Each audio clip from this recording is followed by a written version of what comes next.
භාග්‍යවත් අරහත් සම්මා සම්බුදුරජාණන් වහන්සේට අපගේ নমස්කාරය වේවා. පළමු දෙවන තෙවන ධර්ම සංගායනා පවත්වමින් මේ සසුන සුරැකි ඒ උතුම් මහරහතන් වහන්සේලාට අපගේ নমස්කාරය වේවා. පරම පූජනීය කල්යාණ මිත්‍රයන් වහන්සේ වන මිහිඳු මහරහතන් වහන්සේට අපගේ নমස්කාරය වේවා. අපගේ ගුරු දේවෝත්තම පින්වත් ලොකු ස්වාමීන් වහන්සේට අපගේ নমස්කාරය වේවා. සාදු සාදු සාදු. වැඩ සිටින ගරුතර මහා සංඝරත්නයන් අවසරයි. ශ්‍රද්ධාවන්ත පින්වත්නි, පියවුරුමය සදහම් කතිකාවත තුලින් අප මේ දිනවල අපගේ භාග්‍යවත් බුදුරජාණන් වහන්සේ විසින් දේශනා කරන්නට යෙදුන ඒ උතුම් සතර සතිපට්ඨාන සූත්‍ර දේශනාව ඇසුරු කරගෙන සතිපට්ඨානය කොයි විදිහටද ශ්‍රාවකයෙක් දියුණු කරන්න ඕන කියන කාරණය මේ දිනවල මේ පියවුරුමේ වැඩ සදහම් කතිකාවත මගින් අපි බොහෝ කතා බහ කරමින් සිටින්නේ. පසුගිය වැඩසටහන් වලදී අපි කායානුපස්සනාව ගැනත්, වේදනානුපස්සනාව ගැනත්, චිත්තානුපස්සනාව ගැනත්, ධම්මානුපස්සනාවේ එන පංච නීවරණ ගැනත්, පංච උපාදානස්කන්ධ ගැනත් පසුගිය වැඩසටහන් වලදී අපි කතා කළා. ඉදිරියට තව අපට තිබෙනවා කොයි විදිහටද ආයතන තුලින්, ඒ වගේම බොජ්ජංග තුලින්, චතුරාර්ය සත්‍ය තුල ශ්‍රාවකයා සිහිය දියුණු කරන්නේ කොහොමද කියන කාරණේ. අද දවසෙත් මෙම සදහම් කතිකාවත තුලින් අපි බලාපොරොත්තු වෙනවා ආයතන 6 ඇසුරු කරගෙන කොහොමද සිහිය දියුණු කරන්න කියන කාරණේ. අද දවසෙත් පින්වත්නි මෙම සදහම් කතිකාවත ශ්‍රද්ධා රූපවාහිනියෙන් ලක්විරු ගුවන් විදුලියෙන් විකාශනය කිරීම සඳහා සදහැබර දායකත්වයේ ලබා දෙන්නේ උයන්දෙන මහමෙවුනා භාවනා අසපුර සම්බන්ධ පින්වත් සෝම සිරිල් මහතා ඇතුළු පවුලේ සියලු දෙනා විසින්. ඒ වගේම අද දවසේ අපට අනුකම්පාවෙන් මෙම සදහම් කතිකාවත සඳහා මෙම දහම් කරුණු පැහැදිලි කිරීමට මහමෙවුනා වාසී පින්වත් ස්වාමීන් වහන්සේලා දෙනමක් වැඩම කරලා තිනවා මේ සදහම් මණ්ඩපයේට. අපි පළමු කොට පාද නමස්කාර කොට පින්වත් ස්වාමීන් වහන්සේලාව පිළිගන්නවා. නමෝ බුද්දාය ස්වාමීන් වහන්සේ. ශ්‍රද්ධාවන්ත පින්වත්නි, ඔබ අද අවධානයෙන් අහගෙන ඉන්න ධම්මානුපස්සනාවේ එන ඊටාම වැදගත් භාවනාවක් ගැන තමයි අද අපි කතා කරන්නේ. ඒ තමයි ආයතන 6 ඇසුරු කරගෙන කොයි විදිහටද සිහිය දියුණු කරන්නේ කියන කාරණේ. අපි පින්වත් ස්වාමීන් වහන්සේගෙන් අහලා දැනගනිමු. පින්වත් ස්වාමීන් වහන්සේ, මේ ආයතන ගැන අපිට සලායතන සංයුත්තේ දේශනා දහස් ගාණක් මුණ ගැසෙනවා. අවශේෂ නිකායන් වලත් අපට හම්බ වෙන ආයතන ගැන බුදුරජාණන් වහන්සේ විවිධාකාර පරයයන්ගෙන් මේ දේශනා කරපු විදිහව අවබෝධය ඇති වෙන්න බුදුරජාණන් වහන්සේ නොයෙක් විදිහට මේ දේශනාවන් කරලා තිනවා. සතිපට්ඨානය තුල බුදුරජාණන් වහන්සේ මේ ශ්‍රාවකයා සිහිය දියුණු කරන්න ඕනේ කොයි විදිහටද කියලාද දේශනා කරලා තියෙන්නේ. නමෝ බුද්ධාය. පින්වත් ස්වාමීන් වහන්සේ, අපි මෙතෙක් කලක් ධම්මානුපස්සනාව දක්වා දහම් කරුණු ඉගෙන ගත්තා. ඒ අතර අද අපි ඉගෙන ගන්න තියෙන, අපිට දැනගන්න තියෙන්නේ ආයතන පිළිබඳ කොටස. බුදුරජාණන් වහන්සේ මේකෙදි දේශනා කළා තියෙනවා පුනච්ච පරම් භික්ඛවේ භික්ඛු ධම්මේසු ධම්මානුපස්සී විහෙරති. මේ ශාසනයේ භික්ෂුව ධර්මානුපස්සනාව තුළ ධර්මයේ පිළිබඳ සිහියම කරමින් වාසය කරන්නේ කොහොමද? චසු අජ්ජත්තික බාහිරේසු ආයතනේසු. ආධ්‍යාත්මික බාහිර ආයතනයන් තුළ සිහිය පවත්වමින් කතංච භික්ඛවේ භික්ඛු ධම්මේසු ධම්මානුපස්සී විහෙරති චසු අධ්‍යාත්මික බාහිරේසු ආයතනේසු. මේ ආධ්‍යාත්මික බාහිර ආයතනයන් පිළිබඳව කොහොමද සිහිය පිහිටවන්නේ කියලා මේ ආයතන 6 ගැන තමයි දැන් බුදුරජාණන් වහන්සේ විස්තර කරන්නේ. ආයතනය කියලා කියන්නේ සම්පූර්ණ මේ සසර ගමන සකස් කරන වැඩපිළිවෙලට මූලික වෙච්ච තැන. එතකොට බුදුරජාණන් වහන්සේ දේශනා කළා මේ බඹයක් තරම් සිරුර තුළ මේ සසරේ යන ගමනේ දුක, ඒ කියන්නේ ලෝකේ හට ගැනීම, ලෝකේ නැතිවීම, ඒක ඊළඟට ලෝකේ නිදහස් වෙන මාර්ගය ඔක්කොම මේකසේ තියෙනවා කියලා.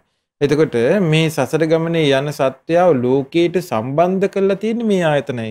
S2 නැත්තම් පේන ලෝකෙ කියලා කතාවක් නැහැ. ඒ නිසා ඒ S2 ඔස්සේ ඔහුට සසරක් සකස් කරනවා. ඒ නිසා ඇහැට ආයතනයක් කියලා කියනවා බුදුරජාණන් වහන්සේ. ඊළඟට කන් දෙක නැත්තම් ශබ්ද ලෝකය කියලා කතාවක් නැහැ. නාසය නැත්තම් ගඳ සුවඳ ලෝකය කියලා කතාවක් නැහැ. දිව නැත්තම් රස ලෝකය කියලා කතාවක් නැහැ. කය නැත්තම් පහස ලෝකේ කියලා කතාවක් නැහැ. මනස නැත්තම් මානසික ලෝකේ මනෝ ලෝකේ කියලා කතාවක් නැහැ. එතකොට බුදුරජාණන් වහන්සේ මේක විස්තර කරනවා මේක හැබැයි කර්මානුරූපව සකස් වෙච්ච එකක්. අපි එක එකිනාගේ ඇස්වල ස්වභාවය වෙනස්.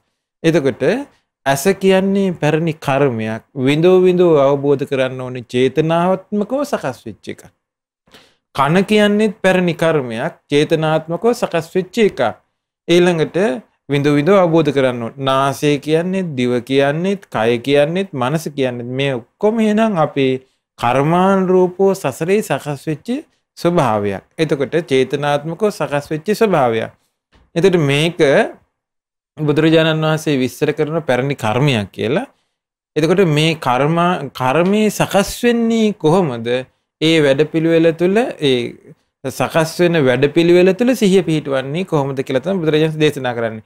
එතකොට ආයමත් මේ කර්මයේ සකස් වෙලා ඇහැ සකස් නොවීම පිණිස, කනක් සකස් නොවීම පිණිස, නාසයක්, දිවක්, කයක්, මනසක් සකස් නොවීම පිණිස සකස් වුණොත් ඇහැ, කන, නාසය, දිව, කය, මනස සකස් වුණොත් ඒ තමයි කියන භාග්‍යවතුන් වහන්සේ දේශනා කළා යම් ඇසක, කනක, නාසයක, දිවක, කයක, මනසක පහළවීමක් ඇද්ද, ඉපදීමක් ඇද්ද මේ ජරා මරණේ හට ගැනීමයි කියන. ඒ ඇහැමයි දිරන්නේ, ඒ කනමයි දිරන්නේ, ඒ නාහෙමයි, දිව, කය, මනසමයි දිරන්නේ. ඒ කයමයි, ඒ ඇස, කන, නාසය, දිව, කය, මනසමයි ලෙඩ වෙන්නේ. ඒකමයි මැරෙන්නේ. එතකොට ආය උපතකට සකස් වෙන්නේ කර්මානුරූපව. ඒ ඇහින් සකස් වෙච්ච කර්මානුරූපවම ඇහැක්මයි ආය සකස් වෙන්නේ. ඉන්නසන්නස එතකොට මේ ධම්මානුපස්සනාව තුළ අපි මූලික විස්තරයේදී කතා බහ කළා ආතාපි සම්පජානෝ සතිමා විනේය ලෝකේ අවිජ්ජා දෝමනසං කියන ඒ කොටස තියෙන. එතකොට මේකෙදිත් ඒක අදාළ වෙනව නේද සන්න? ඔව් මේකෙදිත් දැන් ඒක අදාළ වෙනවා. දැන් මේ ඇහැ ඔස්සේ ආයමත් කර්මයක් සකස් නොවීම පිණිස එයා කෙලස් තවන වීරියෙන් යුතුව කෙලෙසුම් ප්‍රහාණය කිරීමේ නුවණින් යුතුව දැන් මේවා දැක දැක යා නුවණ පාවිච්චි කරනවා ආයමත් චේතනාත්මක කර්මයක් සකස් නොවීම පිණිස තෘෂ්ණාවක් ඇති නොවීම පිණිස ආසාවක් ඇති නොවීම පිණිස කර්මානුරූප සකස් වීමක් නොවීම පිණිස සම්පජානෝ සතිමා. එතකොට මේ හැම තැනකම යා සිහිය පිහිටවනවා ඇහැ තුල පේන දේ තුල ඊළඟට ඒ ඔස්සේ ඇති වෙන බන්ධනය යම් බන්ධනයක් හට ගන්නවා නම් ඒ බන්ධනය තුල බන්ධනයක් ඇති නොවීමට නුවණ පාවිච්චි කරන්න සිහිය පිහිටවනවා. අපිට පින්වත්නි අපගේ භාග්‍යවතුන් වහන්සේ ධර්ම දේශනා කරනකොට ඊටාම පැහැදිලි, නිර්වෝල්, මුලැමැදාග මනාකොට ගැළපීලා යනවා. බුදුරජාණන්සේගේ දේශනා කෞශල්‍ය හරීම පුදුමයි පින්වත්නි. හොඳට බුද්ධ දේශනා කියවනවා නම් බුදුරජාණන්සේ හරි පිළිවෙලට තමයි එකින් එක මේ ශ්‍රාවකයාට ධර්ම අවබෝධයට ඇති පහසු වෙන විදිහට බුදුරජාණන්සේ ධර්මයේ දේශනා කරලා තියෙනවා. එතකොට මේ ආයතන ගැන සිහිය පිහිටවන ශ්‍රාවකයාට බුදුරජාණන්සේ මුලදී මේ මූලික විස්තරය කරලා එකින් එක ආයතනෙන් ආයතනෙ කොයි විදිහටද සිහිය පිහිටවන්න ඕන කියන කාරණේ භාග්‍යවතුන් වහන්සේ දේශනා කරලා තියෙනවා. ඉන්න ස්වාමීන් වහන්සේ භාග්‍යවතුන් වහන්සේ කොයි විදිහටද මේ ඇස ඇසුරු කරගෙන සිහිය දියුණු කරන්න ඕන කියලා දේශනා කරලා තියෙන්නේ? නමෝ බුද්ධාය. ගරුතර මහා සංඝරත්නයන් අවසරයි. ශ්‍රද්ධාවන්ත පින්වත්නි, බුදුරජාණන් වහන්සේ දේශනා කළේ මේ සසර සකස් කරලා දෙන තැන මේ ආයතන. එතකොට ශ්‍රාවකයා ආයතන 6 සම්බන්ධයෙන් හොඳට සිහි නුවණින් යුක්ත වෙන්න ඕනේ. දැන් මෙතනදී සිහිය විතරක් නෙවෙයි. දැන් අපේ ස්වාමීන් වහන්සේ විස්තර කරද්දී ඔබට පැහැදිලි වෙන්නේ නැති හැම තැනදීම මේ ආයතන ගැන සිහියෙන් ඉන්නකොට එයාට හොඳ නුවණකුත් තියෙන්න ඕනේ. ඉතින් බුදුරජාණන් වහන්සේ ආයතන 6 පළවෙනි එක හැටියට දේශනා කළේ අසත් රූපයත්. ඒකට උන්වහන්සේ දේශනා කළා චක්කුංච පජානාති. ඇසගෙන මනාකොට ඒ කියන්නේ හොඳින් දැනගන්නවා. සිහි නුවණින් හොඳට දැනගන්නවා. ඒ කියන්නේ සාමාන්‍ය මේ මට ඇහක් තියෙනවා කියලා දැන ගැනීමක් විතරක් නෙවෙයි. එතකොට ඒ කෙනාට තේරුමක් තියෙන්න ඕනේ මේ ඇස තුලින් මගේ සසර සකස් වෙනවා. මේ පැරණි කර්මයක් වෙච්ච ඇහැ මත්ෙහි නැවතත් ඇහැක් නිර්මාණය කරන ස්වභාවයක් මේ ඇහි තියෙනවා කියලා හොඳ දැනුමක් ඇහැ සම්බන්ධව තියෙන්න ඕනේ. දැන් බුදුරජාණන් වහන්සේ වදාළා ඒ වගේම මේ රූපේච පජානාති. රූපේ ගැනත් හොඳ මේ තේරුම් ගැනීමක් එයාට තියෙන්න ඕනි. මේ ඇස වගේම රූපයත් බලපානවා මේ සසර සකස් කිරීමට. එතකොට ඒ කෙනා තේරුම් ගන්න ඕනේ ආයිත් මේ ඇස කියන එකත් රූපේ කියන එකත් මේ සෑම දෙයක් තුළම හේතුන්ගේ සකස් වීමක් තියෙනවා. ඒ හේතු නිරුද්ධ වීමෙන් නිරුද්ධ වෙලා යන ස්වභාවයක් තියෙනවා කියලා හොඳට යම් දැනීමක් ඇතුව තමයි ඇහෙන් රූප ලෝකයේ ඇසුරු කරන්න එයා පටන් ගන්නෙ. දැන් අපිට මතකයි අපි කායානුපස්සනාවේ කතා කරා ඒ කෙනා යම් ඉරියව්වක් පවත්වද්දී ඒ කෙනා ඉදිරියට යද්දී ඉස්සරහා බලද්දී වටපිට බලද්දී මේ සෑම තැනකදීම සිහි නුවණින් යුක්ත වෙනවා කියලා. එතකොට ඉරියව් වලදී තමයි අපිට මේ ඇහැ පාවිච්චි වෙන්නේ. දැන් අපි නිදාගෙන ඉඳලා අවදි වෙනකොට අපි මේ දෙනෙත් අරිනවා. එතකොට දෙනෙත් අරින සෑම මොහොතකම ඒ දෙනෙත් අරින පමාවෙන් අපි රූප ලෝකෙත් එක්ක සම්බන්ධ වෙනවා. එතකොට මේ සිහිය පවත්වන්න අපි දෙනෙත් ඇරලා ලෝකයට අවධානය ගන්නකොටම අපේ සිහියත් ඒත් එක්කම තියෙන්න ඕනේ. නැත්තම් අපිට වෙන එකක් තමයි මේ ඇහෙන් දකින රූපේදී අපේ සිහිය මුලා වෙනවා. අපේ නුවණ නැති වෙලා යනවා. අපිට නුවණින් තොරව තමයි ලෝකය ඇසුරු කරන්නේ. නොයේ විඳීම් ඔස්සේ හඳුනා ගැනීම ඔස්සේ මේ හිතේ කෙලෙස් වැක්කිරෙන්න පටන් ගන්නවා. කෙලෙස් වැగిරෙන්න පටන් ගන්නවා. ඉතින් ශාස්ත්‍රෝන් වහන්සේ වදාළ එතකොට ඒ කෙනාට යංච තදු බයං පටිච්චුප්පජ්ජති සංයෝජනං තංච පජානාති. එතකොට මේ ඇහත් රූපයත් මුල් කරගෙන යම් සංයෝජනයක් හට ගන්නවද ඒකත් ඒ කෙනා හොඳට දැනගන්නවා. දැන් අපි තේරුම් ගන්න ඕනේ ඇහත් රූපත් නිසා හටගන්න බන්ධන තමයි ඇහැයි රූපේ නිසා හටගන්න ඇසී විඥානි. එතකොට සම්පූර්ණ දැන් ක්‍රියාකාරීත්වය ගැන යා සිහියකින් ඉන්නවා. ඊළඟට ඒ කෙනා තේරුම් ගන්නවා ඇහත් රූපයත් නිසා විඥානය හටගත්තා. මේ කාරණා තුන එකතු වෙද්දී ස්පර්ශය හට ගන්නවා. ඊළඟට මේ ස්පර්ශය නිසා විඳීම් හට ගන්නවා. දැන් මේ සෑම කාරණයකට මුල් වුණේ අර ඇසත් රූපයත් කියන මූලික කාරණා දෙක. ඒ කාරණා දෙක එකතු වීමෙන් දැන් නොයෙකුත් දේවල් මේ ඇසත් රූපයත් නිසා මේ ජීවිතය තුළ හට ගන්නවා. ඊළඟට විඳින දේ හඳුන ගන්නවා. යං වේදේති තං සංජානාති. යමක්ද විඳින්නේ ඒක හඳුන ගන්නවා. ඊට පස්සේ භාග්‍යතුන් වහන්සේ වදාලා යං සංජානාති තං විතක්කේති. යමත හඳුනගන්නේ ඊට අනුරූපව මෙයා හිතන්න පටන් ගන්නවා. දවසක් බුදුරජාණන් සාරිපුත්ත මහරහතන් වහන්සේගෙන් කොට්ටිත මහරහතන් වහන්සේ අහනවා සාරිපුත්තයන් වහන්සේ මේ ඇස රූපෙට බැඳිලාද තියෙන්නේ? රූපේ ඇසට බැඳිලාද තියෙන්නේ කියලා ඇහුවා.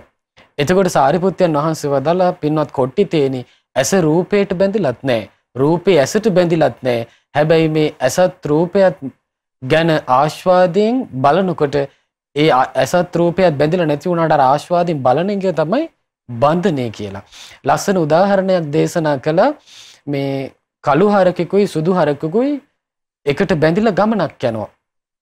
යද්දී මිනිස්සෙක් අහනවා මේ සුදු ගවයා මේ කළු ගවයාට බැඳිලා දින්නේ. කළු ගවයා සුදු ගවයාට බැඳිලා දින්නේ. එතකොට බුද්ධිමත් කෙනෙක් හරියට උත්තරේ දෙනවා නම් දෙන්නේ කොහොමද? මේ සුදු ගවයා කළු ගවයාට බැඳිලත් නැහැ. කළු ගවයා සුදු ගවයාට බැඳිලත් නැහැ. හැබැයි යම් කඹයකින්ද මේ දෙනා බැඳලා තියෙන්නේ. ආන්න ඒක තමයි මේ දෙනාගේ බන්ධනය. ඒකට කඹේ තියෙනකම් මේ දෙන්න එකට යනවා. දැන් අපිට වෙලා තියෙන මේ බන්ධන ඔක්කොම හට ගන්නකොට අපි ඇසත් සතුටින් පිළි අරගෙන රූපයත් සතුටින් පිළි අරගෙන ඇසේ විඥානයත් සතුටින් පිළි අරගෙන ඇසේ ස්පර්ශයත් සතුටින් පිළි අරගෙන ඒ ස්පර්ශය නිසා හටගන්න යම් විඳීමක් ඇද්ද ඒකත් සතුටින් පිළි අරගෙන හඳුනා ගැනීමත් සතුටින් පිළි අරගෙන ඒ යම් විතර්කයක් ඇද්ද චේතනාවක් ඇද්ද ඒකත් අපි සතුටින් පිළි අරගෙන මේ සෑම තැනකම අපි තණ්හාව කියන දුකේ සමුදය අපි තවරලා තියෙනවා. එතකොට බුදුරජාණන් වහන්සේ වදාළේ මේ හැම එකක්ම ඇසත් රූපයත් නිසා හටගන්න සංයෝජනෙහිලා එයා දකිනවා. එතකොට එයා දකිනවා මේ විදීමට ඇලීම නිසා මේ තණ්හාව හට ගැනීම නිසා ඒ කෙනා නොයෙකුත් බන්ධන වලින් බැඳිලා ගිහිල්ලා උපාදාන වලට අහු වෙලා ඉන්නවා. ඊට පස්සේ භවයට සකස් වෙනවා. විපාක පිණිස කර්ම සකස් වෙලා වර්තමානයේ මේ පාවිච්චි කරන ඇස නිසා අනාගතේ යාට නැවතත් ජරා මරණ වලින් යුතු ලෝකයේ තුල ආයි මේ ඇසක් උපදින්න එයා හේතු සකස් කරනවා. එතකොට එයා තේරුම් ගන්නවා එහෙනම් මේ ඇසත් රූපයත් කියන කාරණා දෙක නිසා නොයෙකුත් බන්ධන ජීවිතය තුළ හටගත්තා කියලා තේරුම් ගන්නවා. ඊළඟට නූපන් බන්ධන උපදිනවා නම් ඒකත් එයා තේරුම් ගන්නවා දැන් නූපන් බන්ධන සංයෝජන දැන් මා තුළ හටගත්තා. යම් වෙලාවක නුවණින් සැලකීම නිසා බන්ධන ප්‍රහාණය වෙලා යනවාද? යතා චුප්පන්නස සංයෝජනස පහනං හෝති තංච පජානාති. යම් මොහොතක යෝනිසෝ මනසිකාරය නිසා උපන්න සංයෝජන ප්‍රහාණයටපත් වෙනවද? භව බන්ධන ඡය වෙලා යනවද? ඒකත් එයා තේරුම් ගන්නවා. යතාච පහීනස සංයෝජන සායතින් අනුපාදෝ හෝති තංච පජානාති. එතකොට ශ්‍රාවකයා යම් මොහොතක මේ සංයෝජනයි කවදාවත් තමන් තුළ යලි හට නොගන්න තත්ත්වයටපත් වෙනවද? ඒකත් තේරුම් ගන්නවා. එතකොට මේ වෙනකොට සමත විදර්ශනා වශයෙන් මේ ආයතන සම්බන්ධයෙන් ගොඩාක් දුරට ඒ ශ්‍රාවකයාගේ ගුණ නුවණ වැඩිලා තියෙන්නේ. එතකොට සසර දුකෙන් නිදහස් වෙන පැත්තටම ශ්‍රාවකයාගේ හිත යොමු වෙලා. පින්වත්නි මේ භාග්‍යතුන් වහන්සේ මේ ආයතන 6 මේ විදිහටම සෑම ආයතනයක් පිළිබඳව දේශනා කරලා තියෙනවා. එතකොට සමහරට පින්න ස්වාමීන් වහන්සේ පැහැදිලි කරපු කාරණේ තාමත් ඔබට නිරවුල් නොවුනොත් ඔබ අවධානයෙන් අහගෙන ඉන්න ඊළඟ ආයතන 6ත් මේ විදිහටම අපි කතා කරනවා. ඒ ආයතන 6ත් මේ විදිහටම තමයි භාග්‍යතුන් වහන්සේ සිහිය පිහිටවන්න කියලා දේශනා කළේ. පින්න ස්වාමීන් වහන්සේ ඊළඟට බුදුරජාණන්සේ කන ඇසුරු කරගෙන ශ්‍රාවකයා කොයි විදිහටද සිහිය දිනු කරගත යුත්තේ කියන කාරණේ පැහැදිලි කරනවා. ඒකත් අපිට පැහැදිලි කරමු. පින්න ස්වාමීන් වහන්සේ භාග්‍යතුන් වහන්සේ දැන් මේ හැමතැනදීම දේශනා කරන්නේ අපිට යෝනිසෝ මනසිකාරය පවත්වන්න. ඒ යෝනිසෝ මනසිකාරයේ අවධානය යොමු කර නුවණින් විමසීමස බලන විදිය තමයි දැන් බුදුරජාණන් වහන්සේ විස්තර කරන්නේ. එතකොට බුදුරජාණන් වහන්සේ විස්තර කරනවා දැන් අවධානය යොමු කරගෙන භාවනාවේ නියලී වාසය කරන කෙනා කෙලස් තවන වීරියෙන් යුතුව කෙලසුම් ප්‍රහාණය කරන නුවණින් යුතුව කොහොමද බලන්නේ? සෝතංච පජානාති කන දේශ අවධානය යොමු කරගෙන බලාගෙන ඉන්න බන්ධනයක් හට නොගන්න ආකාරයට සෝතංච පජානාති කන මනාකොට දැනගනි. සද්දේච පජානාති ශබ්දයත් මනාකොට දැනගනි. එතකොට කනත් දැනගන්නවා ශබ්දයක් දැනගන්න හොඳට අවධානයෙන් යෝනිසෝ මනසිකාරයෙන් ඉන්නවා. යංච තදභයම් පටිච්ච උප්පජ්ජති සංයෝජනං තංච පජානාති මේ කනත් ශබ්දයක් නිසා යම්කිසි බන්ධනයක් සංයෝජනයක් හට ගන්නවද ඒක හොඳට මනාකොට දැනගන්නවා. කෙලස් ප්‍රහාණය කරන නුවණින් යුතුව වීරියෙන් යුතුව මනා සිහි නුවණින් යුක්තව මෙයා ඒ කෙලෙස්ය හට නොගන්න අයුරින් කල්පනා කරන්න අවධානය යොමු කරලා බලන්ට හොඳට සිහි නුවණින් වාසය කරනවා. ඒතර මානසිකාරය හසුරුවනවා. මෙනෙහි කරන එක හොඳට හසුරුවනවා. එතකොට බුදුරජාණන් වහන්සේ දේශනා කරනවා යථාච අනුප්පන්නස්ස සංයෝජනස්ස උපාදෝ හෝති තංච පජානාති. නූපන්නා වූ සංයෝජනයක් දැන් හට ගන්නවද? දැන් බන්ධනයක් හට ගන්නවද? කනට මොනවාරි දෙයක් ඇහෙද්දී දැන් සංයෝජනයක් හට ගන්නවද? ඒක මනාකොට දැනගන්නවා.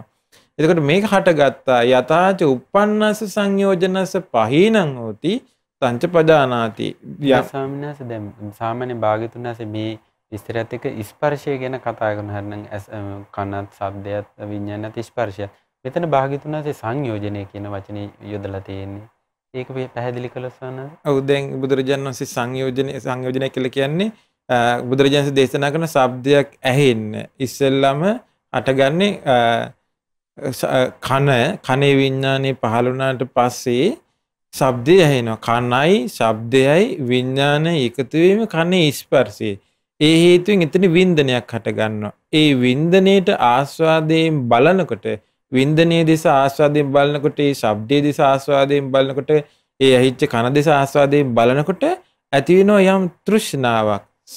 සතුටට සොම්නසට ඇලෙන ගතියක් ආස්වාදයක් බලන ගතිය. ඒ එක්කම හිතේකට බැඳලා නැකින ආය යන්න ආස හිතෙනවා.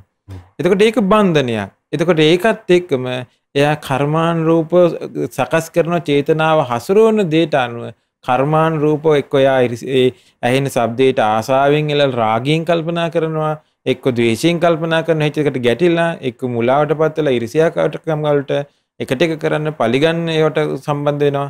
එතකොට මේ චේතනාව ඒ හැසිරෙන දේට අනුව ඒ බන්ධනය ඔස්සේ කර්මය සකස් වෙනවා. ඒ කියන්නේ පින්නසන්න ස්පර්ශයෙන් එහාට සිදුවෙන සියලු ඉදි දාමයටම භාග්‍යතුන් වහන්සේ යොදාගෙන තියෙන වචනේ තමයි වචනේ සංයෝජන. එතකොට ස්පර්ශයෙන් එහාට සම්පූර්ණයෙන් භාවිත කරපු වචනේ තමයි එතකොට බන්ධනයක්. ඒක සසරට බඳිනවා මෙයාව.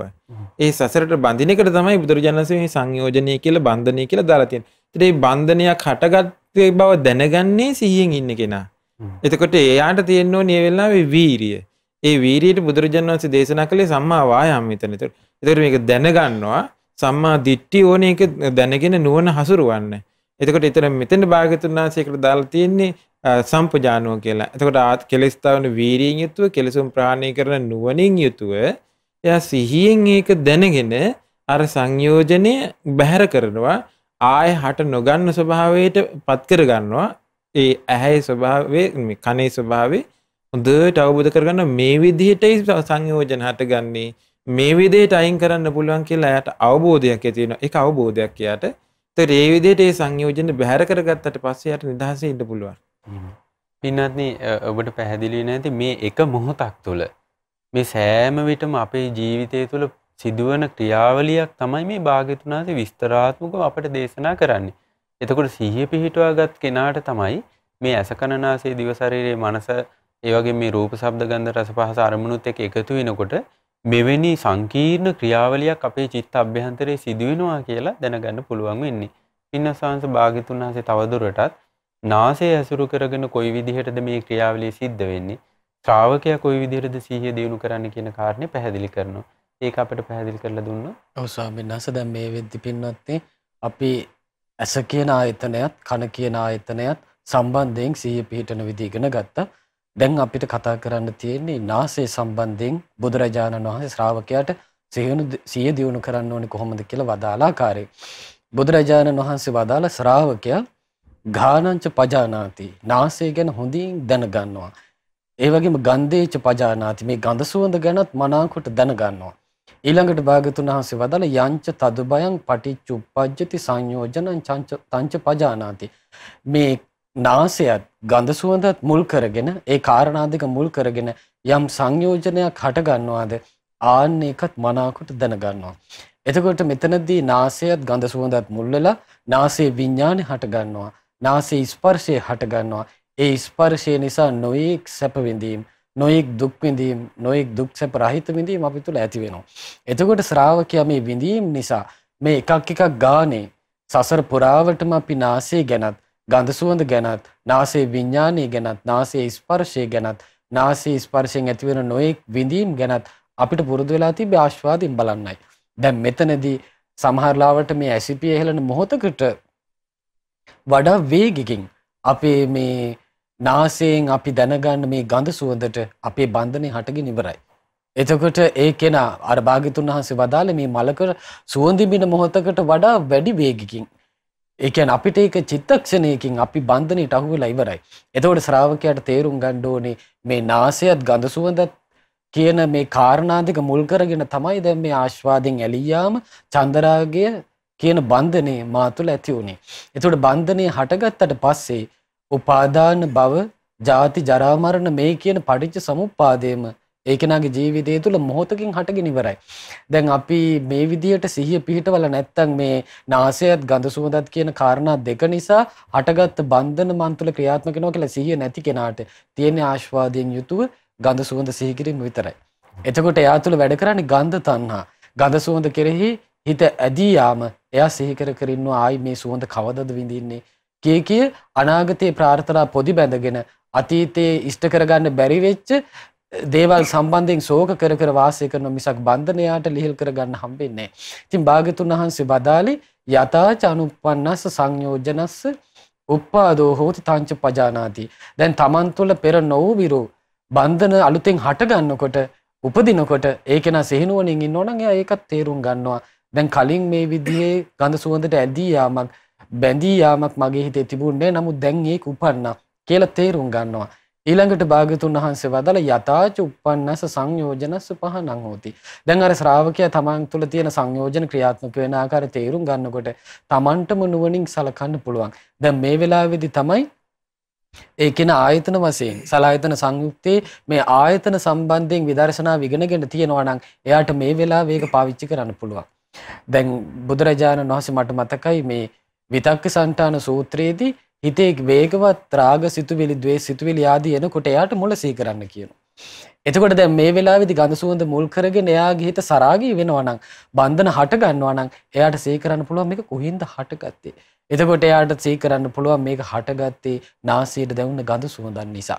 එතකොට මේ නාසයත් අනිත්‍යයි, ගඳ සුවඳත් අනිත්‍යයි, නාසයේ විඥානයත් අනිත්‍යයි, ස්පර්ශයත් අනිත්‍යයි, මේ විඳීමත් අනිත්‍යයි කියලා ඔහු විදර්ශනා නුවණින් මේක විමසලා බලනකොට ඒ කෙනාට තේරෙනවා මේකේ බැඳෙන්න දෙයක් නැහැ. සංයෝජන ඇති කරගන්න අමුතුවෙන් දෙයක් නැහැ. මේ සෑම එකක්ම අනිත්‍ය වෙලා යන ඒවානි කියලා සිහි කරනකොට අර හටගත් බන්ධන ඔහුට තේරෙනවා. සිත ඇදිලා ගියපු අරමුණ තියෙද්දිම තමන්ගේ බන්ධනේ ගෙවිලා යනවා. ඒ මොහොත නැති වෙලා යනවා. තමන්ට අත්දකින්න පුළුවන්. ඒකත් ඔහු තේරුම් ගන්නවා. දැන් හටගත්ත සංයෝජන ප්‍රහාණය වුණා.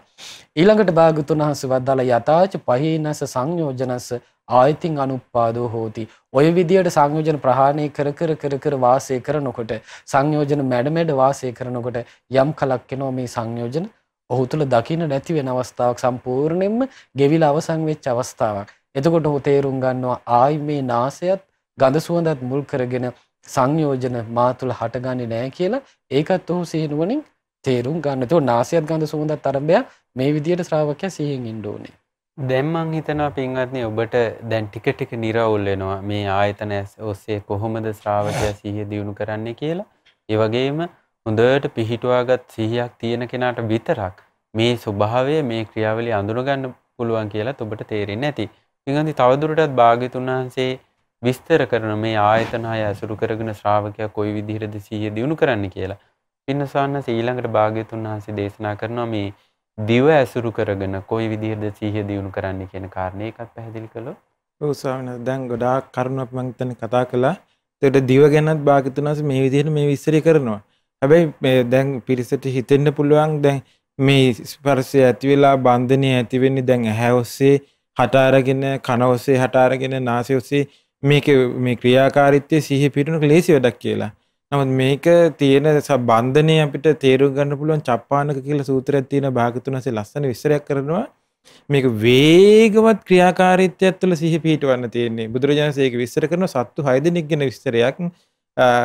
මේ නයෙක් ඉන්නවා, බල්ලෙක් ඉන්නවා, කිඹුලෙක් ඉන්නවා, වඳුරෙක් ඉන්නවා, කුරුල්ලෙක් ඉන්නවා, නරියෙක් ඉන්නවා. එතකොට බුදුරජාණන් වහන්සේ දේශනා කරනවා මේ සත්තු 6 දෙනා අරගෙන කඹහයකින් ගැට ගහලා අනික් කොන කඹහය ගැට ගහලා අනිත් පැත්තේ කොන එකට ගැට ගහනවා කියලා. එතකොට එකට ගැට ගැහුවට පස්සේ ඒ සතා බලවත් වෙන දිශාවට ඇදගෙන යනවා. කුරුල්ලා ගහට අදිනවා. ඊට පස්සේ බල්ලා ගමට අදිනවා. කිඹුලා වතුරට අදිනවා. නයා තුඹහට අදිනවා. බල්ලා ගමට අදිනවා. මේ විදිහට මේ ඉන්නකට බුදුරජාණන් දේශනා කරන ඒ සතා බලවත් වෙන පැත්තට මේක අදිනවා වගේ මේ එක විඥානයක් සහිත මේ සත්වයා එකම විඥානයක් සහිත සත්වයාට ඇස බලවත් වෙනකොට ඇහි විඥානය පිහිටනවා. කන බලවත් වෙනකොට කනේ විඥානය පිහිටනවා. නාසය බලවත් වෙනකොට නාසයේ විඥානය පිහිටනවා. දිව බලවත් වෙනකොට දිව විඥානය පිහිටනවා. කය බලවත් වෙනකොට කය විඥානය පිහිටනවා. මනස බලවත් වෙනකොට මනසේ විඥානය පිහිටනවා. එතකොට බුදුරජාණන් දේශනා කළා මේ එකම විඥානයේ වේගවත් ක්‍රියාකාරීත්වයක් වෙන්නේ.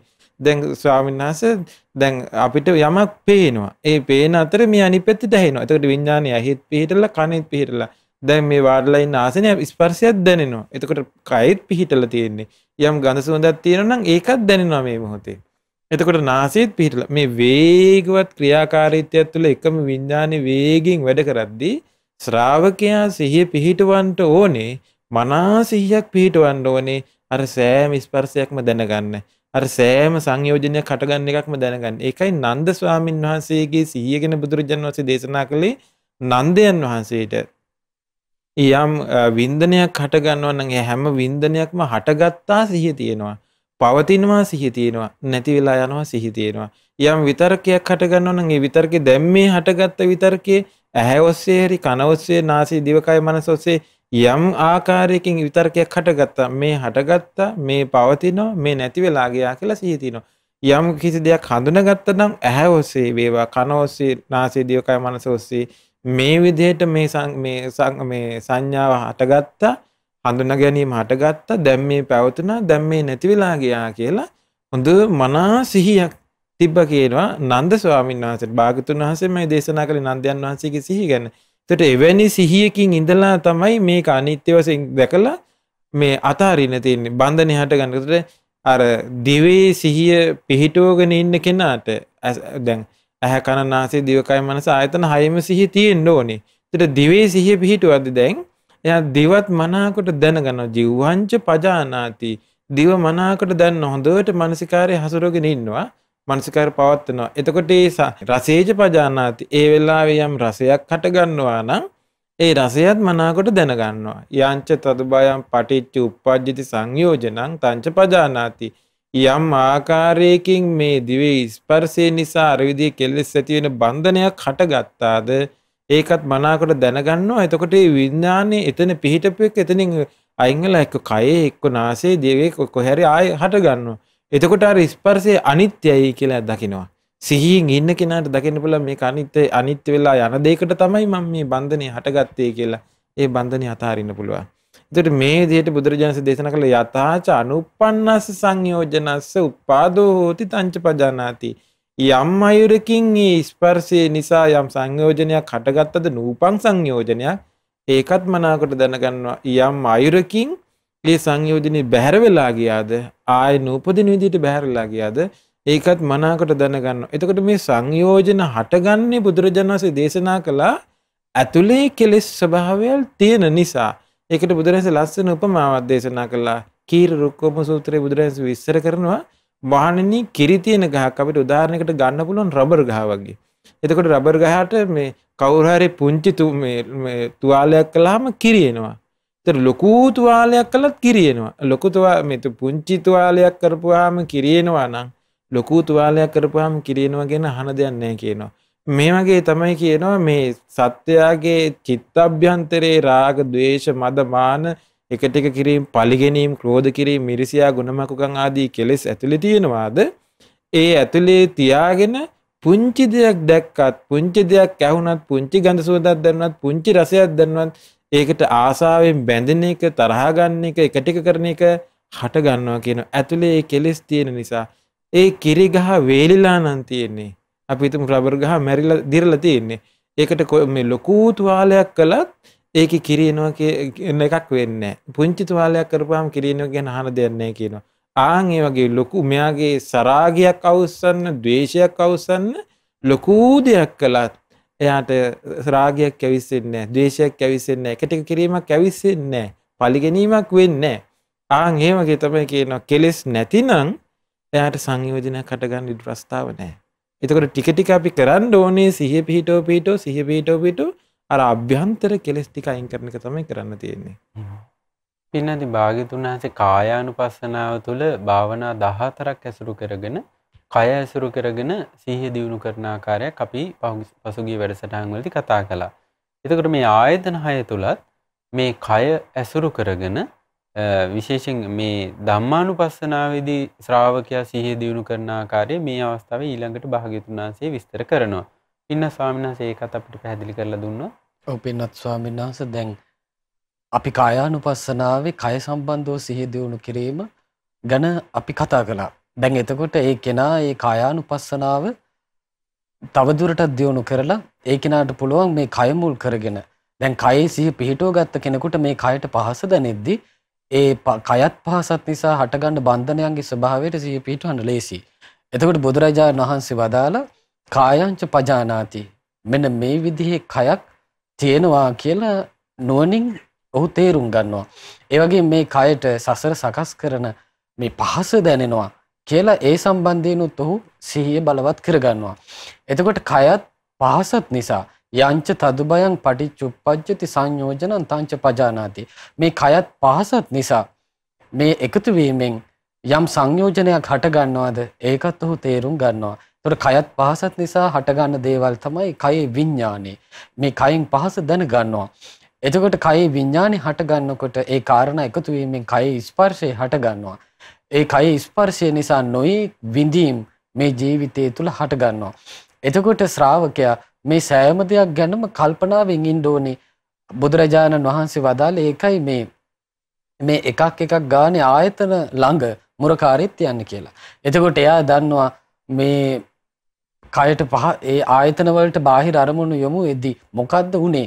දැන් නගරේ දොරටුවේ මුරකාරයෙක් ඉන්නවා නම් ඒ නගරයට ඇතුළු වෙන සෑම දෙයක් සම්බන්ධයෙන්ම අර මුරකාරයා වග කියනවා.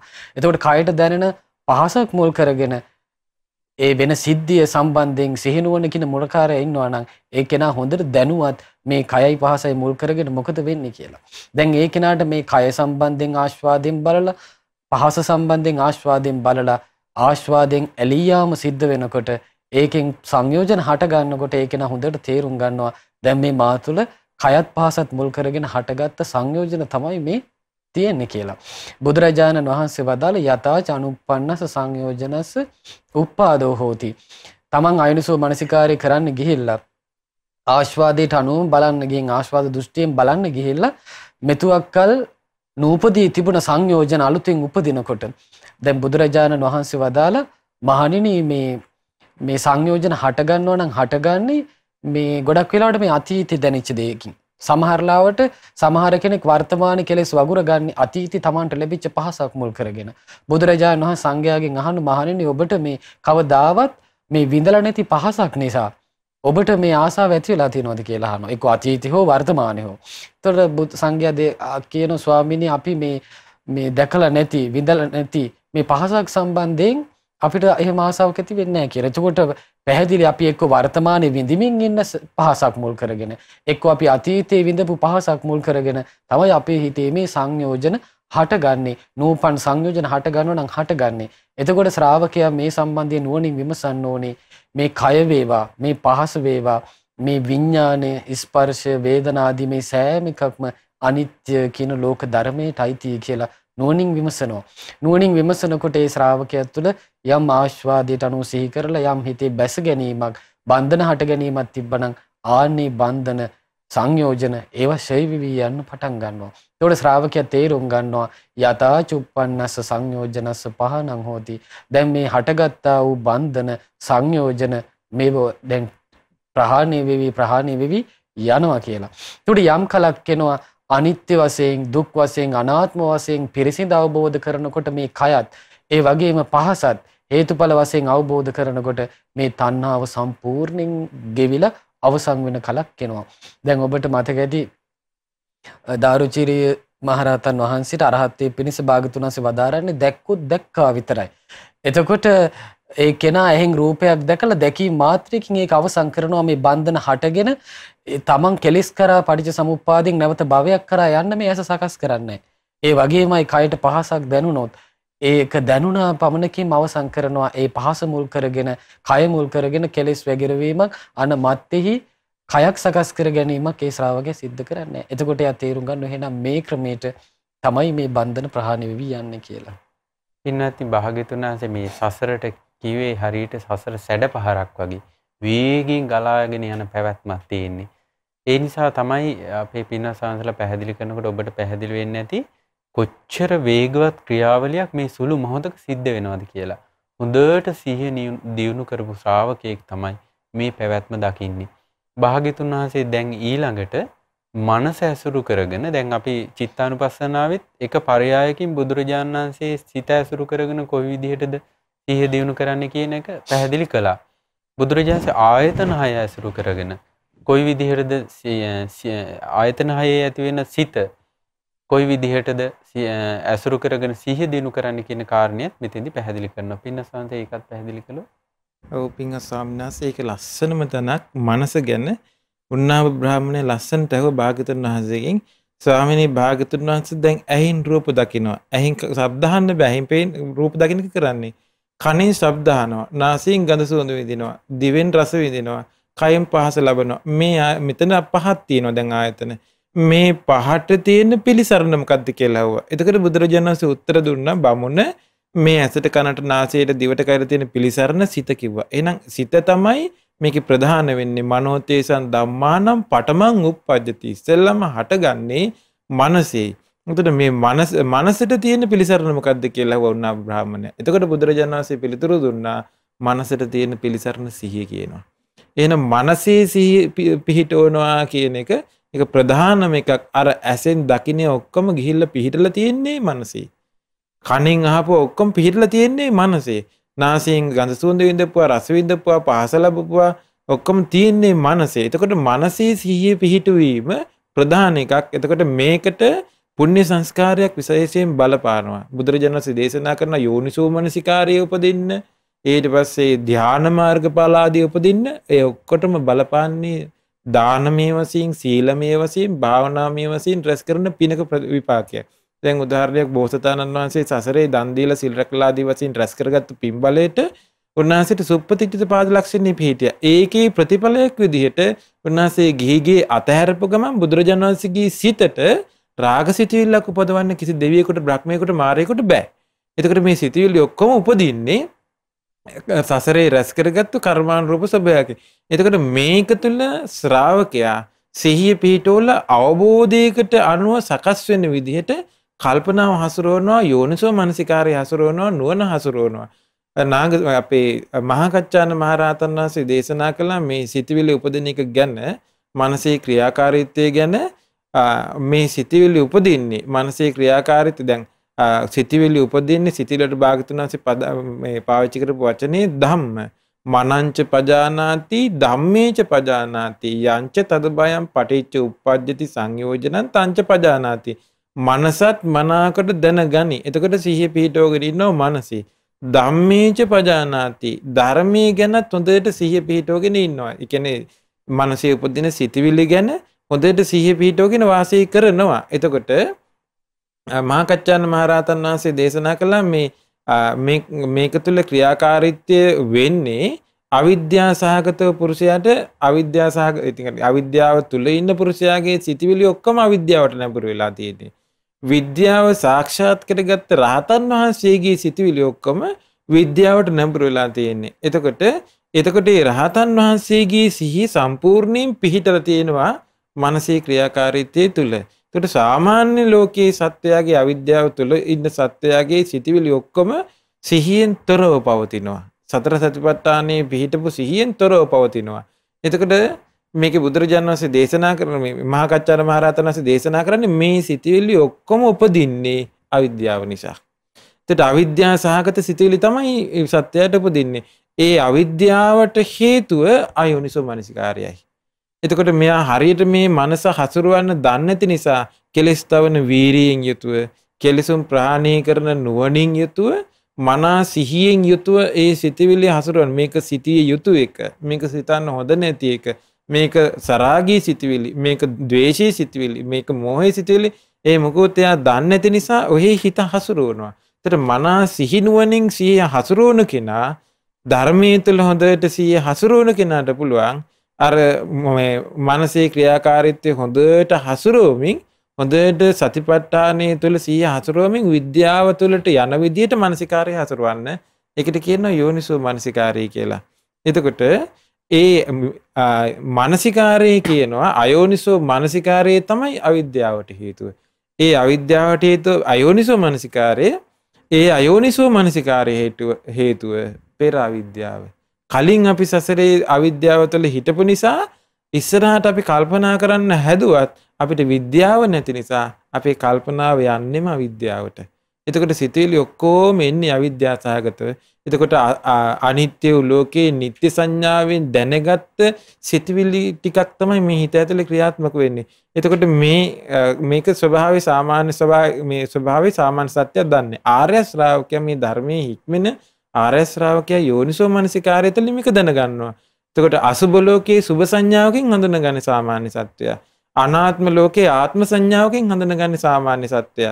ඊළඟට දුක්ඛිත ලෝකයේ සැප ස්වરૂපයෙන් තමයි හඳුනගන්නේ. එතකොට මේ හඳුනගන්න දේට අනුව තමයි එයාගේ සිතිවිලි ඔක්කොම පහළ වෙන්නේ. ආර්ය ශ්‍රාවකයා මොකද කරන්නේ? මේ සිතිවිලි ඔක්කොම දැනගෙන විද්‍යාව තුළ ආර්ය සත්‍යය තුළ හොඳට අනිත්‍ය ලෝකේ අනිත්‍ය වශයෙන් දකින කල්පනාවක මෙයා හසුරවනවා මනස. එතකොට මනංච පජානාති මනසත් මනාකොට දැනගන්නවා.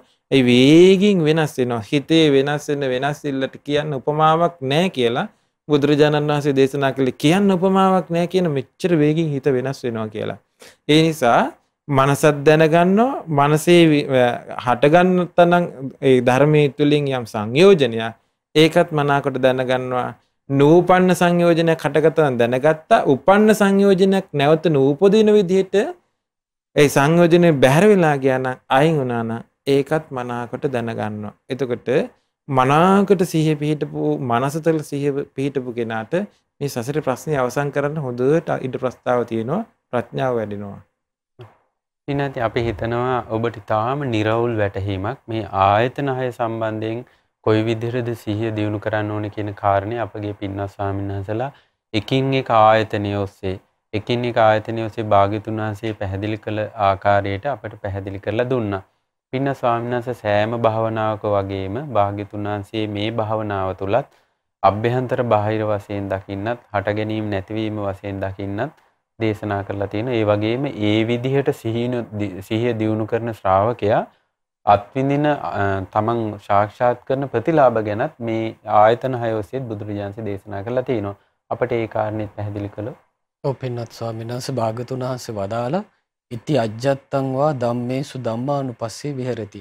දැන් මෙතුවක් වෙලා ඔබ මේ ශ්‍රවණය කරපු ඒ ආයතන සම්බන්ධයෙන් ශ්‍රාවකයා විමසා බලන්නේ තමා තුළ. එතකොට තමාගේ මේ බඹයක් පමණ ජීවිතය තුළ මේ තියෙන ඇස කන නාසය දිවකය මනස මුල් කරගෙන බාහිර රූප ශබ්ද ගන්ධ රස පහස අරමුණු මුල් කරගෙන තමන්ගේ ජීවිතය තුළ මේ සසරට යොමු වෙලා බන්ධන හටගන්න හැටිත් ඒ වගේම සසර දුකෙන් නිදහස් වීම පිණිස තමන් බන්ධන ඡය කර ගන්නා හැටිත් බන්ධන වලින් නිදහස් වෙන හැටිත් තමන් තුළම හොඳට යෝනිසෝ මනසිකාරය පිහිටුවාගෙන වීරිය නුවණ සිහිය බලවත් කරගෙන විමසන ආකාරය තමයි අපි ශ්‍රවණය කළේ. එතකොට ශ්‍රාවකයා කාලයක් තමා තුළ මේක විමසනකොට තමා තුළ මේ අවිද්‍යා සහගතව වැඩ කරන මේ ක්‍රියාපටිපාටිය ක්‍රියාවලිය තමන් හොඳට අත්දකිනවා. එතකොට ඒ කෙනා තුළ කෙලෙස් හටගන්න හැටි තමා හොඳට තේරුම් ගන්නවා. ඒ වගේම තමා තුළම යෝනිසෝ මනසිකාරය නිසා යථාභූත ඥාණයෙන් තමන්ගේ ජීවිතය තුළ බැලීම නිසා කෙලෙස් සංසිඳලා සංයෝජන සංසිඳලා නැවත නූපදින තත්වයට මේ කෙලෙස් නැති වෙලා යන හැටි තමන් තමා තුළින්ම හොඳට අත්දකිනවා. ඊළඟට ඒ ශ්‍රාවකයා තමා තුළ සිහිය දියුණුනාට පස්සේ හොඳට විමසලා බලන්න ඕනේ මේ බාහිර අනිත් සත්‍යයන් ගැන. එතකොට ඒ කෙනාට තේරෙනවා මේ ඇස කන නාසය දිවකය මනස පරිහරණය කරන සෑම සත්වයක් තුළම දෙව්ලොව දෙවි කෙනෙක් වේවා බඹලොව බඹෙක් වේවා මනුලොව මිනිස්සු වේවා ඕනම ලෝකික වාසය කරන ඇස කන නාසය දිවකය මනස යම් ලෝකික තියනවාද ඒ සියලු සත්වයන් තුළම මේ ආකාරයටම මේක සිද්ධ වෙනවා. එතකොට අවිද්‍යාව සහගතව යම් සත්වයක් ඉන්නවාද ඒ කෙනා තුළ මේ අභ්‍යන්තර ආයතන හයත් බාහිර ආයතන හයත් මුල් කරගෙන ආශ්වාදයෙන් ඇලී යාම නිසා නොයෙකුත් බන්ධන හට ගන්නවා මා තුළ වගේම කියලා ඒ කෙනා නුවණින් විමසලා තේරුම් ගන්නවා. ඒ වගේම ඒ සත්‍යයන් විසින් යෝනිසෝ මනසිකාරය කිරීම නිසා ඒ සත්‍යයන්ට මේ සංයෝජන ප්‍රහාණය වෙලා යනවාද යම් මා තුළ යම් ආකාරයකින් ප්‍රහාණය වුණාද ඒ ආකාරයෙන්ම තමයි ඒ සත්‍යයන් තුලත් මේවා ප්‍රහාණයටපත් වෙන්නේ කියලා තමා යමක් අත්දැක්කද ඒ දේම බාහිර තියෙනවා නේද කියලා නුවණින් ණය පමුණුවා ගලපා බැලීම් වශයෙන් තේරුම් ගන්නවා. ඊළඟට ශ්‍රාවකයා තේරුම් ගන්නවා මේ ඇසත් ඒ වගේම රූපයත් කියන මේ කාරණාවත් අභ්‍යන්තර ආයතන 6 බාහිර ආයතන 6 කියන මේ සෑම දෙයක්ම හේතු ප්‍රත්‍යසහිතයි. දැන් ඇස කන නාසය දිවකය මනස නාම රූප ප්‍රත්‍යයෙන් හටගන්නේ. ඒ වගේම රූප ශබ්ද ගන්ධ රස පහස අරමුණු ආදී සතර මහා ධාතුන්ගෙන් හටගත්තු දේවලුත් යටතටයි රූප යටතටයි ගැනෙන්නේ. එතකොට මේ සෑම තැනකම හට ගැනීමක් එකිනා දකින්නවා. ඊළඟට මේ ඇසේ විඥාණය ඇස රූපත් මුල් කරගෙන මේ අභ්‍යන්තර ආයතනත් බාහිර ආයතනත් එකතු වීම නිසා ඇසේ විඥාණය හට ගන්නවා. ඒ වගේම ඇසේ ස්පර්ශය ඒ කාරණා තුන නිසා අභ්‍යන්තර ආයතනත් බාහිර ආයතනත් විඥානියත් කියන කාරණා තුන එකතුව නිසා හට ගන්නවා. ඒ වගේම ස්පර්ශය නිසා විඳීම් හට ගන්නවා. වේදනාව නිසා තණ්හාව හට ගන්නවා. තණ්හාව නිසා උපාදාන හට ගන්නවා. උපාදාන නිසා භවය හට ගන්නවා. මේ විදියට ජාති ජරා මරණ යුතු සසරට වැටෙනවා කියලා මේ විදියට ආයතන 6 සම්බන්ධයෙන් දුකෙහි සකස් වීම ශ්‍රාවකයා හොඳට විමසලා බලනවා. පින්වත්නි දැන් දුකේ සකස් වීම එයාට ටික ටික හරි තේරෙන්න නම් හොඳට ආයතන 6 සම්බන්ධයෙන් සිහියෙන් ඉන්න ඕනේ. දැන් මේ වෙලාවේ ශ්‍රාවකයා රූප ශබ්ද ගන්ධ රස පහස උතුරු ලෝකයට යට වෙලා ආස්වාදයෙන් හිටියොත් මේ දුකේ සමුදය නෙමෙයි Taman තුල මේක වැඩ කරන හැටිවත් හොයාගන්න බැරි වෙනවා සිහිය මුලා වෙලා යනවා. එතකොට සිහිය දියුණු කරපු ශ්‍රාවකෙක් තමයි තව දුරටත් විදර්ශනා ඥාණයෙන් හට ගැනීම බලන්නේ. එතකොට කාලයක් එක්කෙනා විමසනකොට නාම රූප නිරෝධයෙන් ඇස නිරුද්ධ වෙන හැටි සතර මහා ධාතුන්ගේ වෙනස් වීමෙන් අන්‍ය ස්වභාවයට පත්වීමෙන් මේ රූප ශබ්ද ගන්ධ රස පහස ආදී බාහිර අරමුණු වෙනස් වෙන හැටි ඇසේ ස්පර්ශය වෙනස් වෙන හැටි ඇසේ විඥානය වෙනස් වෙන හැටි මේ හේතු අනිත්‍ය බවට පත් වෙලා ඒ වේදනාව අනිත්‍ය බවට පත් වෙලා ඊට පස්සේ වේදනාව වෙනස් වෙද්දී තණ්හාව වෙනස් වෙලා උපාදාන වෙනස් වෙලා පටිච්ච සමුප්පාදේ නිරෝධයට පත් වෙන හැටි අභාවයට පත් වී යන හැටි ශ්‍රාවකයාට දකින්න පුළුවන්. එතකොට මුලින්ම තමාත් සහ බාහිර බලනවා ඊළඟට මේ ආයතන 6 නිසා දුකේ සකස් වීමත් දුකේ නිරුද්ධ වීමත් ශ්‍රාවකයා බලනවා. එතකොට මේ විදියට කාලයක් නුවණින් විමසනකොට ඒකේන තේරුම් ගන්නවා අත්ති ධම්මාතිවා 50 සති පච්චුපට්ඨිතා හෝති. මේ ඇස කන නාසය දිවකය මනස මුල් කරගෙන මේ සසරේ යන මේ ආයතන 6 නම් වූ ධර්මයක් තමා තුළ තියෙන්නේ කියලා හොඳට තේරුම් ගන්නවා. ඊට පස්සේ භාගතුන් වහන්සේ වදාළ යාවදීව ඥානමත්තාය මේ සසරට සකස් වීමත් සසරෙන් නිදහස් වීමත් යෙදෙන අනිත්‍ය ධර්මයන්ට අයිති දෙයක් මේ ජීවිතය තුළ තියෙන කියලා විමසනකොට ඒක ඥානීය වැඩිම පිණිස ප්‍රඥාව වැඩිම පිණිස ඒ ශ්‍රාවකයාට හේතු වෙනවා. ඒ වගේම පටිසති මත්තාය මනාවකට ඒ අරඹය සිහිය තවදුරටත් බලවත් වෙනවා. එතකොට මේ අනිත්‍ය දුක්ඛ අනාත්මය ආයතන හරහා තේරුම් ගන්නකොට ඒ ශ්‍රාවකයාට දැන් මේ අසකනාසයේ දිවකයි මනස ඇසුරු කරන්න බෑ. එයා ඒකෙන් නිදහස් වෙනවා. බුදුරජාණන් වහන්සේ වදාළේ නචකින්චි ලෝකේ උපාදීයති. ඒ කෙනා මේ අසකනාසයේ දිවකයි මනස නම් වූ ලෝකේනොත් රූප ශබ්ද ගන්ධ රස පහස අරමුණු නම් වූ ලෝකේනොත් විඥානී ස්පර්ශ විදීමාදී මේ සියලු ලෝකෙන් අත මිදෙන කෙනෙක් බවට ඒ ශ්‍රාවකයා පත් වෙනවා කියලා. ඉන්නත් අපි විශේෂයෙන් මෙම දහම් කතිකාවත තුලින් භාග්‍යතුන් වහන්සේ දේශනා කරන්නට යෙදුන මූලික බුද්ධ වචනේ පෙළ දහම ඇසුරු කරගෙන තමයි මේවා පැහැදිලි කරන්නේ. නොයෙක් පුජ්‍යලික මතවාද බොහෝ සැරිසරන මෙවන් යුගයක අපි හිතනවා ඔබට මහා සතිපට්ඨාන සූත්‍රයේන සතිපට්ඨාන ධර්මයන් කොයි විදිහට පුරුදු කරන්නේ කියන කාරණය ගැන ඊටාම නිර්වුල් පැහැදිලි දැනුමක් මෙම සදහම් කතිකාවත තුලින් ලැබෙනවා කියලා. විශේෂයෙන් අද දවසේත් පින්වත් ස්වාමීන් වහන්සේලා මේ ආයතන හය ඇසුරු කරගෙන කොයි විදිහටද සිහිය දිනු කරන්න ඕන කියන කාරණේ ඊටාම පැහැදිලිව අපට පැහැදිලි කරලා දුන්නා. ඉතින් අද දවසේ අපට નિયમિત කාල වේලාව අවසන් වෙනවා. අපට ඊළඟ වැඩසටහනේදී බොජ්ජංග ධර්මයන් තුල කොයි විදිහටද සිහිය පිටවන්නේ කියන කාරණේ භාග්‍යතුන් වහන්සේ වදාළේ කොයි විදිහටද කියන කාරණේ අපිට කතා බහ කරන්න පුළුවන්. ඉතින් අද දවසේත් පින්වත්නි අපි ඒ භාග්‍යවත් බුදුරජාණන් වහන්සේ විසින් දේශනා කරන්නට යෙදුන මේ පරම ගම්භීර වූ මේ උතුම් ශ්‍රී සද්ධර්මයේ කතා බහ කරලා අපේ ජීවිතේට අප්‍රමාණ පුණ්‍ය ධර්මයන් රැස් වුණා. ඒ රැස් කළා වූ සීල පුණ්‍ය ධර්මයන් පින් කැමති සියලු දෙවියන්ට අනුමෝදන් කරමු. සියලු දෙවියෝ මේ පින් දැක බලා සතුටින් අනුමෝදන් වෙත්වා. ගෞතම බුදු සසුනේ උතුම් චතුරාර්ය සත්‍ය ධර්මයේ අවබෝධ කරත්වා කියලා පින් අනුමෝදන් කරමු. සාදු සාදු සාදු. අපගේ ගුරු දේවෝත්තම පින්වත් ලොකු ස්වාමීන් වහන්සේට මේ පින් අනුමෝදන් වෙත්වා. ඒ වගේම මහමෙවුනා වාසී රට ලෝක වාසී මහා සංඝරත්නයට මේ පින් අනුමෝදන් වෙත්වා.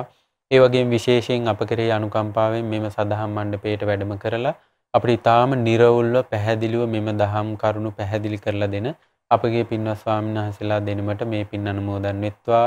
පින්වත් ස්වාමීන් වහන්සේලාට සුවසේ ගෞතම බුදු සසුනේ උතුම් චතුරාර්ය සත්‍ය ධර්මය අවබෝධ කරගන්න මේ සීල පුණ්‍ය ධර්මයන් හේතුපකාර වේවා. සාදු සාදු සාදු. රැස්කලා වූ සීල පුණ්‍ය ධර්මයන් අද දවසේ විකාශන දායකත්වයේ ලබා දෙන පින්වත් උයන්දන මහමෙවුනා භාවනාසපුර සම්බන්ධ පින්වත් සෝම සිරිල් මහතා ඇතුළු පවුලේ සියලු දෙනා නමින් මියගිය සියලු ඥාති හිත මිත්‍රාදීන්ට මේ පින් අනුමෝදන් වෙත්වා. විශේෂයෙන්ම මේ පරලෝකීය සුරුවමී මෑණියන්ටත් එන්සෝ මෑණියන්ටත් බිලිඳා පියාණන්ටත් ඕපී ජේමිස් පියාණන්ටත් පියදාස පියාණන්ටත් මේ පින් අනුමෝදන් වෙත්වා. ඒ සියලු දෙනාගේ පරලෝ ජීවිත සුවපත් වෙත්වා සැපවත් වෙත්වා සංසාර දුකින් අත මිදෙත්වා කියලා සාදු කියන්නේ. සාදු සාදු සාදු. රැස්කලා වූ සීල පුණ්‍ය ධර්මයන් පළමු ජන්මදිනයේ සමරන සිතංගා සදෙව්මී දියණියට මේ පින් අනුමෝදන් වෙත්වා. ඒ පින්වත් දියණියට උතුම් කල්යාණ මිත්‍ර ඇසුර ලබාගෙන මෙලොව ජීවිතයේ සුවසේ ගත කරන්න අනාගතයේ අධ්‍යාපන කටයුතු ඒ දියණියගේ අනාගතයේ ਸਰවපකාරයෙන්ම සාර්ථක වෙන්න අලංකාර වෙන්න සෞභාග්‍යමත් වෙන්න අප මේ රැස් කළ සීල පුණ්‍ය ධර්මයන් එකසේ උපකාර වේවා. සාදු සාදු සාදු. රැස් කළ වූ සීල පුණ්‍ය ධර්මයන් අද දවසේ විකාශන දායකත්වයේ සපයන උයන්දන මහමෙවුනා භාවනාසපුර සම්බන්ධ පින්වත් සෝම සිරිල් මහතා ඇතුළු පවුලේ සියලු දෙනාට මේ පින් අනුමෝදන් වෙත්වා. ඒ සියලු දෙනා නිදුක් වෙත්වා නිරෝගී වෙත්වා සුවපත් වෙත්වා දීර්ඝායු සම්පත් ලබත්වා. ගෞතම බුදු සසුනේ උතුම් චතුරාර්ය සත්‍ය ධර්මය අවබෝධ කරගෙන සසර දුකින් නිදහස් වෙන්න මේ සියලු පුණ්‍ය ධර්මයන් හේතුපකාර වේවා. සාදු සාදු සාදු. සියලු දෙනාට තෙරුවන් සරණයි. නමෝ බුද්ධාය.